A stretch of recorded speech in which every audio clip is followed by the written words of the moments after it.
hisobda g'alaba qozondi. Oyi, men sizga yosh bola emasman-ku. Bo'ldi, qiling endi. Ey! Yaxki. Men xotinimga baqiryapsan. Oyim-ku? Ha? Unda nimaga onangga baqiryapsan? Tushunmayaptilar-da. Ha? Katta bo'lib qoldingmi? O'zingdan o'zing katta bo'lib qolding-da, ha? Onang seni tushunmaydigan bo'lib qoldi bu. Ey! Onang seni qonida homila ekanligingdan boshlab tushunadi. Menga qara bolam.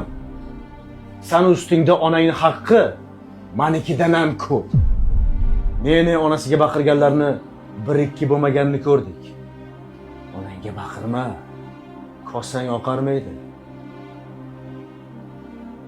Men erkakman. Ayolimni hech kimga xafa qildirib qo'ymayman. Hatto o'g'limga ham. Onangga baqirma.